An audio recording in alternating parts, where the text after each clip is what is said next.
Hey guys, welcome back to the channel. Appreciate you checking back in with me.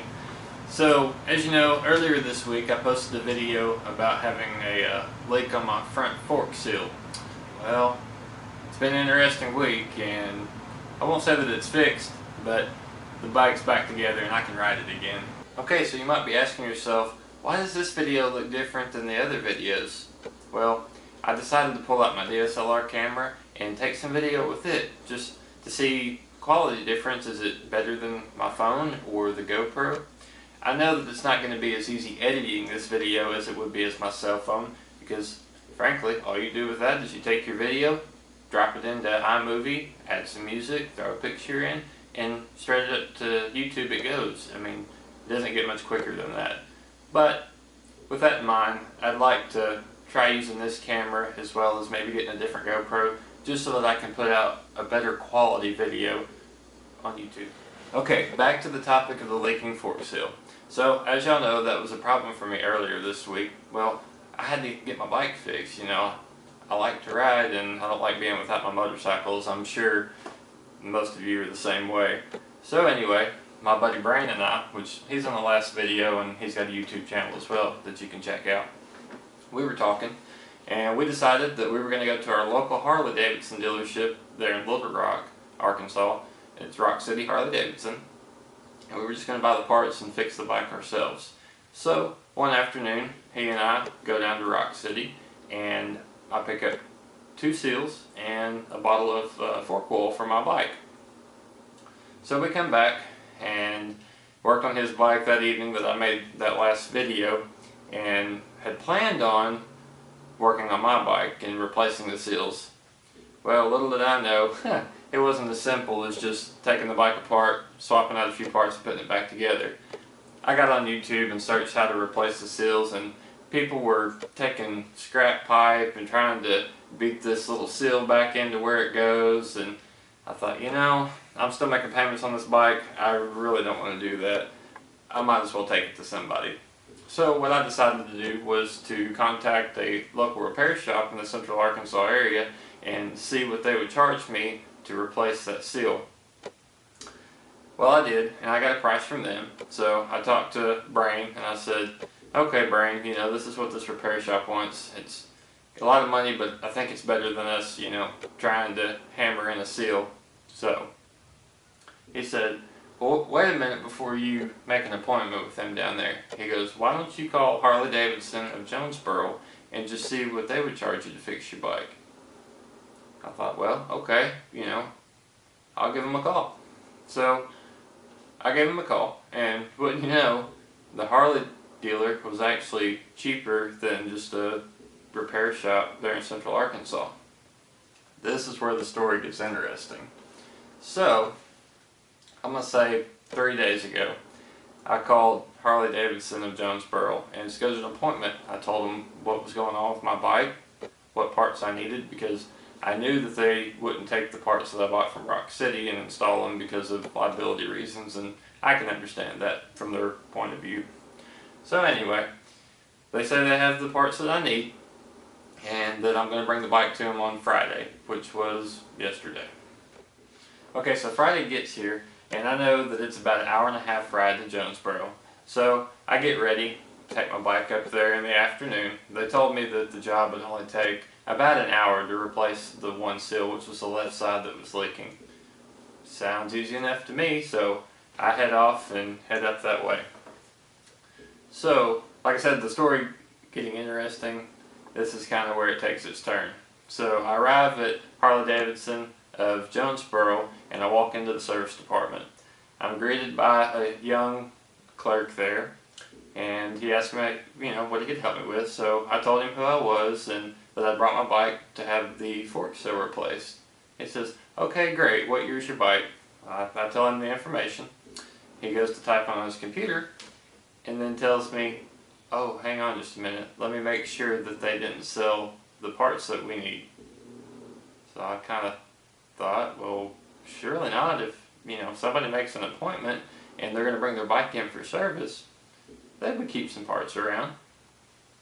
So anyway, the young guy looks up at me and he says, sir, we don't have the parts to fix your bike. We can get those ordered today. You know, you'll have to pay for them, and then whenever they come in, you can make the drive back up and we'll get your bike fixed for you. Well, that infuriated me, that I had ridden an hour and a half in the cold to get up to a dealership that was supposed to be able to fix my bike, and then they tell me that they don't have the parts. So I told the young man, I said, well, have a nice day, and I walked out the door. Well, like I said, I was upset, and I'm sure anybody would be. So what I did is I left their parking lot, I went across the street and sat in the parking lot, and I thought, you know, I'm going to blast them on social media. I'm just going to let everybody know what happened to me, and so that way they don't make the same mistake I did. So I got on Facebook as well as Instagram and kind of vented, if you will. And in hindsight, this probably wasn't the best thing to do. I probably should have just asked the employee for the manager, told the manager what the issue was, and gone from there. But I didn't. It ended up working out, thank goodness. The staff there at Harley-Davidson of Jonesboro were top notch. So like I said, I pulled across the street and was sitting in the parking lot blasting them on social media. I left a bad review on their Facebook page, you know, all that kind of stuff. Well, next thing I know, I hear footsteps of somebody running towards me. Well, I turn, I look over my shoulder to see a Harley employee run across the parking lot. He's like, sir, are you Keith? And I said, well, yes I am. He goes, well, I understand that you were here to get your bike fixed and get a fork seal replaced. I was like, yes sir, that's correct, but I was told that y'all don't have the parts to fix my bike. He says, well, if you would, come back over here to the store, and if you'll allow me to make it right, I'll make it right. I'm like, they're going to try to give me a gift card, they're going to say, oh, we'll do better next time. And I really wasn't interested. I said, look, if you can fix my bike, then yes, I'll come over there and y'all can fix the bike, and then I'll be on my merry little way. He says, okay, I'll get the door open for you. So we go back, and come to find out what had happened, there was a big misunderstanding. Now, whenever I said that I needed the fork seal replaced, the service employee there, he thought that I needed the entire kit, which is basically that's everything in front of those front fork tubes. I mean, the spring, the bearing or bushings, the rings and everything. Well, they didn't have that part number in stock, so he was right in that aspect.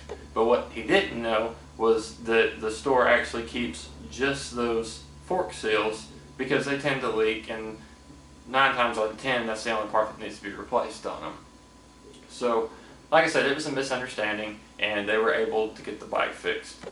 And as I said before, the staff, you know, once they had figured out that something had happened and that there was a miscommunication, I mean, they worked leaps and bounds to make sure that I was a satisfied customer. So I met the general manager, and she brought me a cup of coffee, and we chatted for a little bit, and I also chatted with the salesman that had come and caught me over in the parking lot next door, visited with him, and I also spent some time visiting with the guy at the service counter, at the parts counter.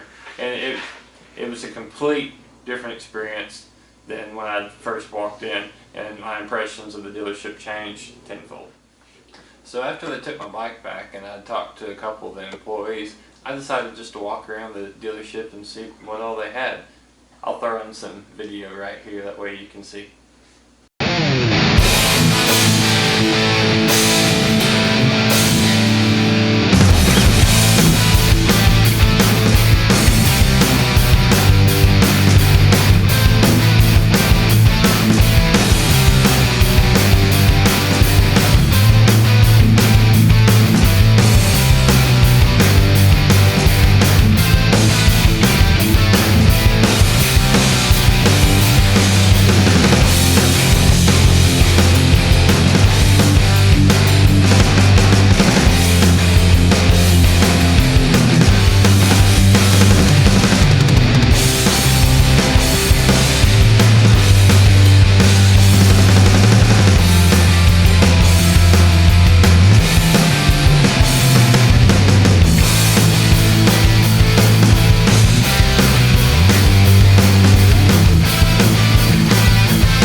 hindsight, I'm glad that I took my bike to a dealer to be repaired and didn't try to fix it myself.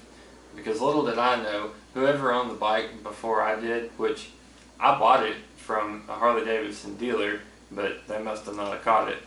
But like I said, whoever owned the bike before I did had some work done to the front forks, and they weren't exactly put back together to spec, or how they should have been.